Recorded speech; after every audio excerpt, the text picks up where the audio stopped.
तो दोस्तों आज हो गया 21 जुलाई 2020। बिहार समेत देश दुनिया की बड़ी और ताज़ा समाचार लेके आए सिर्फ आपके लिए। चलिए फटाफट खबर शुरू करते हैं। उससे पहले अगर चैनल को अब तक सब्सक्राइब ना किया हो तो फटाफट चैनल को सब्सक्राइब कर दे, लाइक कर दे, शेयर कर दे ताकि इसी तरह की खबर आप हर रोज़ देख सकें। चलिए शुरू करते हैं आज की पहली बड़ी खबर। पहली बड़ी खबर, राजस्थान में कई दिनों से जारी सियासी उठापटक के बीच अशोक गहलोत सरकार ने सोमवार को अहम फैसला ले लिया है।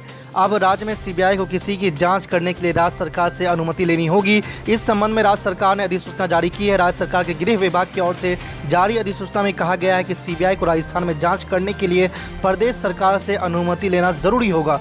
राजस्थान से पहले कई अन्य राज्य भी सीबीआई की सीधी जांच पर रोक लगा चुके हैं, जिसमें से छत्तीसगढ़, पश्चिम बंगाल समेत कई राज्य में सीबीआई को जांच के लिए राज्य सरकार की अनुमति लेनी पड़ती है। मालूम हो कि राजस्थान में अशोक गहलोत और सचिन पायलट के बीच कई दिनों से विवाद चल रहा है। गहलोत ने पायलट समेत बीजेपी पर राज्य सरकार को गिराने की साजिश रचने का आरोप लगाया है। गहलोत लगातार बीजेपी और पायलट पर निशाना साधते हुए कहते रहे हैं कि दोनों ही पिछले 6 महीनों से राजस्थान की सरकार गिराना चाहते हैं। आज की दूसरी बड़ी खबर, कोरोना वायरस के वर्तमान स्थिति को देखते हुए आईसीसी ने अपनी ऑनलाइन बैठक में इस साल अक्टूबर में ऑस्ट्रेलिया में होने वाली T20 वर्ल्ड कप को अगले साल तक के लिए टाल दिया है। अधिकारियों ने कहा है कि वो अब टूर्नामेंट को अक्टूबर 2021 से नवंबर 2021 के बीच कराने पर विचार कर रहे हैं। T20 वर्ल्ड कप के स्थगित होने के साथ ही अब विश्व की सबसे बड़ी क्रिकेट लीग IPL के इसी साल होने की संभावना काफ़ी बढ़ गई है, जिसे कोविड-19 की वजह से अनिश्चितकालीन समय के लिए स्थगित कर दिया गया था। आपको बता दें कि T20 वर्ल्ड कप का आयोजन 18 अक्टूबर से 15 नवंबर के बीच प्रस्तावित था, लेकिन क्रिकेट ऑस्ट्रेलिया ने मई के महीने में से ही ICC को सूचित कर दिया गया था कि मौजूदा परिस्थितियों में टूर्नामेंट के मेज़बान कराना लगभग असंभव है।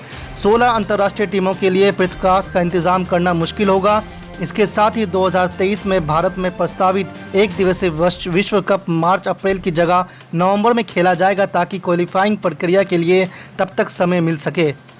आज की तीसरी बड़ी खबर, बिहार में 1076 नए कोरोना संक्रमित मिले हैं। इनमें 19 जुलाई को 349 और 18 जुलाई को इसके पूर्व 727 नए संक्रमित की पहचान की गई थी। वहीं 8 कोरोना संक्रमितों के इलाज के दौरान मौत हो गई। इसके साथ ही बिहार में कोरोना संक्रमितों की संख्या बढ़कर 27,455 और मृतकों की संख्या बढ़कर 187 हो गई है। इसके साथ ही राज्य में अब तक 17,535 संक्रमित मरीज के इलाज के बाद स्वस्थ हो चुके हैं। राज्य में संक्रमितों के स्वस्थ होने का दर 63.87% हो गई है।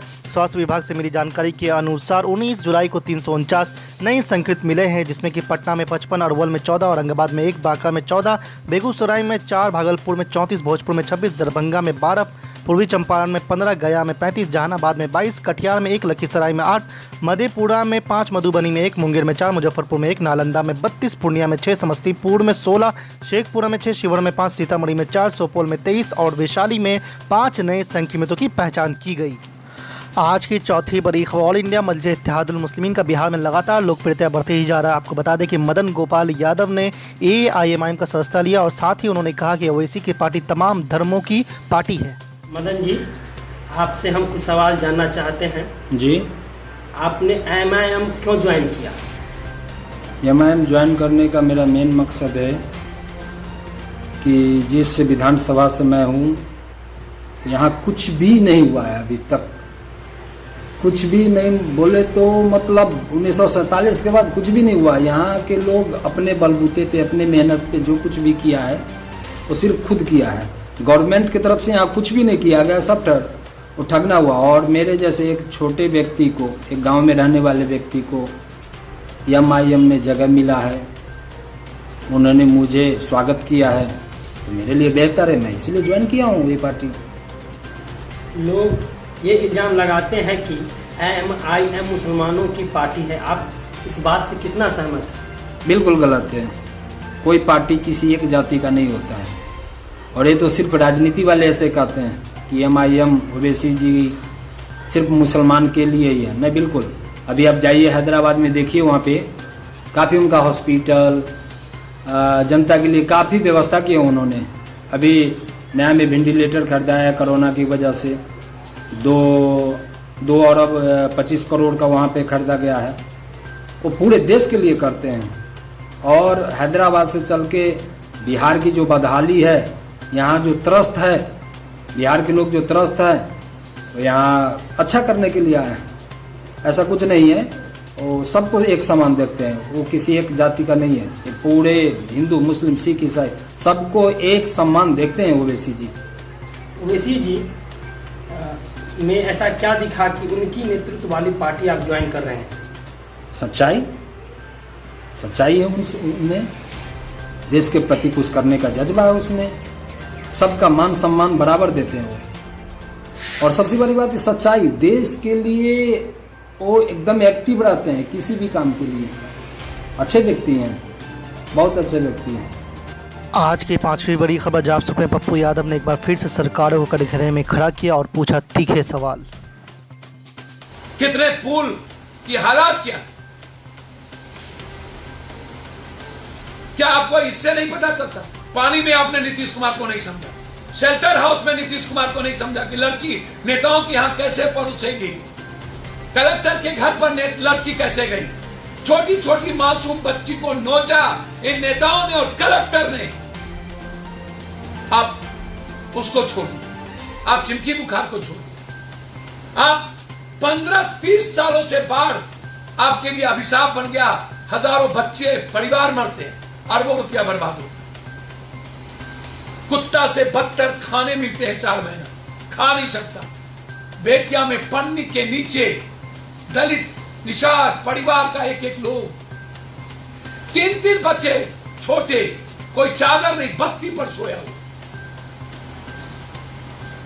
चोकर वाला रोटी बेल करके एक मां। किस तरह की जिंदगी है? अरे मार दो ना मोदी जी, मार दो ऐसी गरीबी को, खत्म कर दो, फिनिश करो ऐसी जिंदगी से जो मौत से ज्यादा खतरनाक है। इस गरीब की जिंदगी फिनिश करो। आप पॉलिटिशियन फिनिश करो। बारिश और धूप के बीच पन्नी के नीचे बकरी, मुर्गी, 3 बच्चा, बीवी, पति और फिर दादा, 2 हाथ नहीं। क्यों जिंदा रखे हुए हो गरीब को? फिनिश करो। एक बार गिरा दो अनुबंध प्लीज, लेकिन ऐसी जिंदगी जीने पर मजबूर मत करो। गोपालगंज में एक जाति के पूछ करके राशन नहीं दिया जाता है। नदी के भीतर दलित था, अत्यंत पिछड़ा था, यादव था, कहीं भी राशन नहीं गया। क्यों?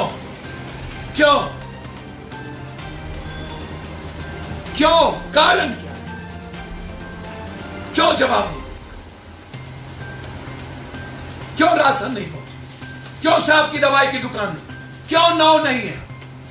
हम इसके पहले भी कहे थे, झंझारपुर से लेकर के एक मधेपुर, फूलपरास, निर्मली, मरोना होते हुए, मधुबनी, मुजफ्फरपुर होते हुए हम गोपालगंज, हम बेतिया पहुंचे, हम नौबतपुर पहुंचे, नौतन पहुंचे, कुछ नहीं।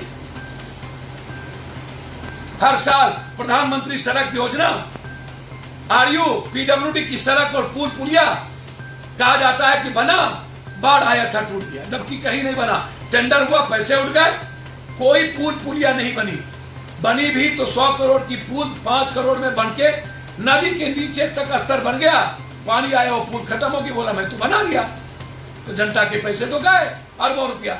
फिर उत्तर बिहार की जिंदगी कैसे लौटेगी? एक तरफ मेरे बड़े बड़े मकान, झोपड़ी फिनिश्ड, गायबाद फिनिश्ड, परिवार फिनिश्ड, जीने के लायक नहीं। मेहनत करो और 4 महीने में हमारी लाइफ फिनिश्ड हो जाए। जनता के पैसे नेताओं के घर चला जाए। एंटी रोजन का काम हर साल चलता है, हर साल 40 जगह 50 जगह बांधे टूटती है, पुल सैकड़ों हजारों बर्बाद हो जाते हैं और 1 साल काम नहीं होता। वो काम होता है जब फिर बाढ़ आती और तूफान आती। जब देखिए, पूछिए क्या हुआ, तो जनता को ये नेता बताने में सक्षम होते हैं ये मेरा काम नहीं है, ये भगवान ने कर दिया, आपकी नियति है। नेपाल ने पानी छोड़ दिया। अरे सुशासन बाबू, अब मोदी जी, कोई देश अपने पर आत्मनिर्भर होगा कि दूसरे देश पर? नेपाल अपने पानी से मरना चाहेगा? मैं आपसे पूछ रहा हूं, जरा बताओ ना, नेपाल अपनी जिंदगी बचाएगा ना? और आप जब आता है लोगों को नेपाल, भगवान, किस्मत, डेंगू आया तो कह दिए ठंडा जाने दो, चिमकी आया तो बोला गर्मी जाने दो, इस बार पानी जमा तो बोला कोरोना वायरस हो गया। तो जब हमें नियति पर ही जीना है तो ऐसे लोगों को तो समझिए आप